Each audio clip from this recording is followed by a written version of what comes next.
안녕하십니까. 뉴스의 이면을 상세하게 파헤쳐드리는 Y타임스 정세 분석의 주북일입니다. 이 중앙아시아 최대 경제국인 카자흐스탄이 돌연 중국과 러시아의 집중적인 관심을 받고 있습니다. 20일 치러지는 조기 대선 때문입니다. 주요 외신들은 이 중앙아시아에서 영향력을 넓히려는 미국, 중국, 러시아가 이 카자흐스탄의 대통령 선거 결과에 예의주시하고 있다, 이렇게 전했습니다. 일단 이날 치러지는 대통령 선거의 결과는 현 대통령인 이 아마티드 당의 토카예프가 대승을 거둘 것으로 보입니다. 나머지 야당 후보들이야 기껏해야 5% 미만의 득표율을 보일 것으로 판단하고 있습니다. 원래 이 카자흐스탄 대선은 오는 2024년이었습니다만은 지난 9월 5년 중임제인 대통령 임기를 7년 단임제로 바꾸는 개헌안을 국민투표에 붙여가지고 77%의 압도적 지지로 통과가 됐습니다. 그러면서 이번에 조기 대선을 치르게 된 겁니다. 자, 카자흐스탄 대선이 왜 이렇게 미국과 러시아, 중국 등의 뜨거운 관심을 받고 있을까요? 그 이유는 뭘 때문일까요? 한마디로 그동안에 러시아의 유선국이라고 생각할 정도로 친러시아, 친푸틴 국가였던 이 카자흐스탄이 러시아하고 완전한 거리두기를 하려 하고 있기 때문에 그렇습니다. 토카예프 대통령은 최근 러시아에 대한 의존도를 낮추고 서방, 중국과 밀착하는 다자 벡터 외교 행보로 주목을 받고 있습니다. 여기 대해서 포브스지는 중립성을 바탕으로 모든 글로벌 강국과 우호적 관계를 맺으며 자국 경제를 발전시키겠다는 게 토카예프의 계획이다, 이렇게 정리를 했습니다. 이런 토카예프 대통령의 구상은 푸틴의 신기를 완전히 뒤틀리게 만든 겁니다. 특히 토카예프 대통령이 내세운 중립 외교가 단적으로 러시아하고의 거리두기를 하겠다, 여기에 방점이 찍혀 있다는 데 대해서 푸틴의 불만은 대단합니다. 사실 카자흐스탄은 1991년 구소련 붕괴 후에 독립해가지고 최근까지도 러시아의 강력한 영향 아래 있었습니다. 심지어 지난 1월 전 대통령실의 사주를 받은 것으로 보이는 대규모 소요 사태 때는 러시아를 중심으로 한 옛소련권 안보협의체 집단인 이 안보조약기구, CSTO 회원국들이 2,500명 규모의 평화유지군을 파견해서 사태를 진정시킨 바 있습니다. 러시아, 벨라루스, 카자흐스탄, 키르기스탄, 그리고 타지키스탄, 아르메니아 같은 옛소련 소속의 6개 나라로 구성된 CSTO는 회원국이 외부 위협을 받으면 집단 방어 차원에서 군대를 파견한다, 이런 규정이 있습니다. 말이 CSTO 연합군이지 실은 러시아군이 주축으로 된 군대였다라고 봐도 과언이 아닙니다. 이렇게 사실 러시아의 품만에 있는 나라로 여겨졌던 카자흐스탄이 돌연 중립 외교를 선언하면서 러시아하고의 거리두기를 하게 된 이유가 있습니다. 가장 큰 요인이 뭐냐? 러시아의 우크라이나 침공 때문에 그렇습니다. 푸틴이 우크라이나를 침공한 논리대로 하자면 카자흐스탄 역시 언제든지 러시아의 침공 대상이 될 수도 있다라고 판단한 겁니다. 중앙아시아 국가들이 지금 다 그런 생각을 하고 있습니다. 그래서 이 토카예프 대통령은 지난 6월 상트페테르부르크에서 열렸던 투자 포럼에서 푸틴 대통령의 면전에서 러시아의 우크라이나 침공을 공식적으로 비판한 겁니다. 친러 분리독립 세력이 장악하고 있는 우크라이나 돈바스 지역에 대한 이 러시아의 영토권을 인정하지 않는다라고 공개적으로 발언해가지고 파문을 일으켰습니다. 지난 8월에는 북대서양 조약기구, 그러니까 나토 회원국인 튀르키예하고 정보 공유 협정을 맺어서 러시아 신기를 불편하게 만들었습니다. 이는 이 카자흐스탄이 러시아의 지배로부터 벗어나려는 시도라고 푸틴은 판단했던 겁니다. 또 지난 9월 카자흐스탄 외무부는 도네츠크 인민공화국과 루안스크 인민공화국, 그리고 우크라이나의 헤르손주, 자포리자 중 4곳에서 이 러시아하고의 합병을 위해서 시행한 주민투표를 인정하지 않는다, 이런 입장도 내놨습니다.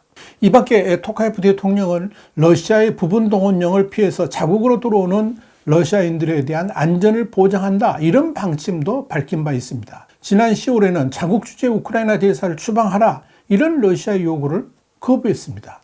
여기에 대해서 외교 전문지인 디플로맷은 이 러시아는 카자흐스탄의 태도 변화를 배신으로 간주하고 은밀한 위협을 가하는 중이다, 이렇게 전했습니다.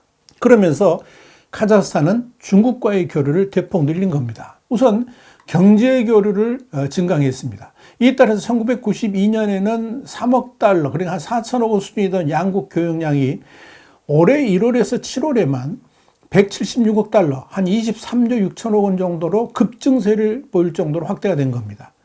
이런 카자흐스탄의 움직임에 대해서 중국도 적극적으로 화답을 했습니다. 그동안 시진핑 중국 국가주석은 1대1로 이니셔티브의 핵심 거점으로 카자흐스탄을 꼽았고 여기에 대해서 각별한 공을 들여왔었습니다. 2013년 1대1로 구상을 첫 발표한 장소도 카자흐스탄이었고 지난 9월 코로나19로 중단했던 외유를 재개하면서 첫 순방지로 택한 곳도 카자흐스탄이었습니다.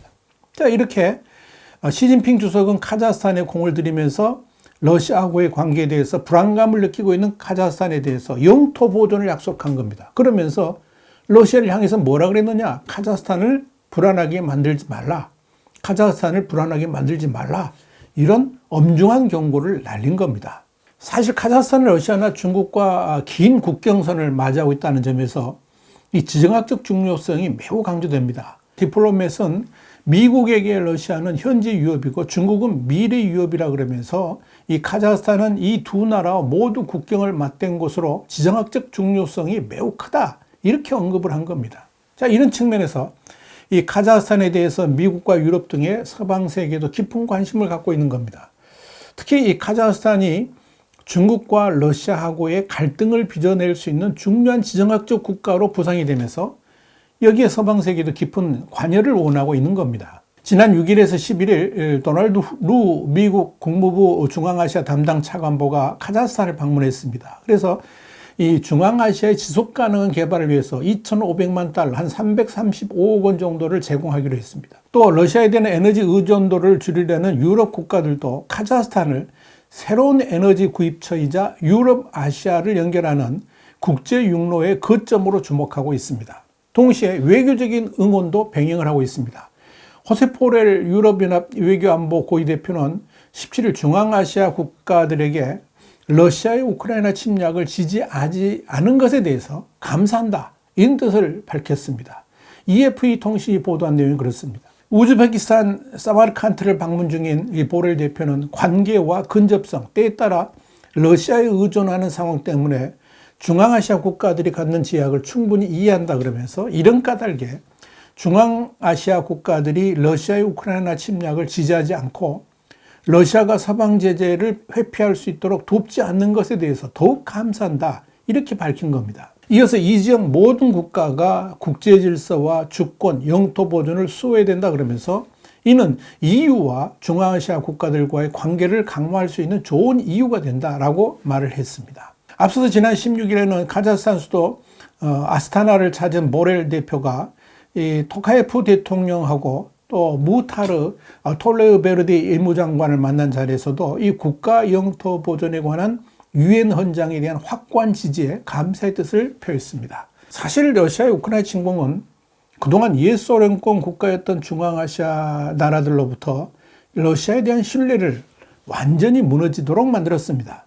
러시아가 자신들을 보호해주는 국가가 아니라 언제든지 침공하면서 영토를 노릴 수 있는 국가라는 인식을 갖게 만들었다는 거죠. 자, 이런 불안감에 빠져 있는 중앙아시아 국가들에 대해서 중국은 안전보장을 해줄 수 있다. 그러면서 중국과의 관계를 강화하려는 움직임을 발빠르게 보여준 겁니다. 블룸버그는 지난 16일 미국 시간입니다. 시진핑 주석은 푸틴과 같은 외교적 고립을 원하지 않는다 그러면서 시진핑은 푸틴과 의도적인 거리두기를 하면서 러시아의 우크라이나 침공으로 외교적 공백이 생긴 나라들과 밀착하려 하고 있다라고 밝혔습니다. 물론 대외적으로는 중국과 러시아가 여전히 친밀한 외교 관계를 누리고 있는 것처럼 보입니다. 왕이 외교부장은 이번에 제20 정상회담에서 푸틴의 대리인으로 참석한 라브로프 외무장관하고 회담하면서 모스크바를 미국 권력에 도전하는 귀중한 파트너라고 선언을 했습니다. 그러면서도 중국은 러시아를 비판하는 일부 국가들과 의도적으로 관계를 회복하려는 움직임을 보이고 있다. 그러면서 푸틴과 시진핑은 동맹을 맺은 관계가 아니라는 점을 유념해야 된다. 이렇게 블룸버그는 진단을 했습니다. 블룸버그는 이어서 중국의 외교적 전환은 우크라이나가 러시아군을 몰아내면서 승세를 굳히고 있는 것과 무관하지 않다라고 분석을 했습니다. 자, 이렇게 중국과 러시아는 결코 안전한 한편이 될 수가 없는 겁니다. 그래서 우방국은 될지언정 동맹 관계는 될 수가 없다. 이렇게 말하는 겁니다. 자, 이런 중국과 러시아의 관계가 이번 카자흐스탄을 통해서 여실히 드러나고 있는 겁니다. 와이타임 정세 분석이었습니다. 감사합니다.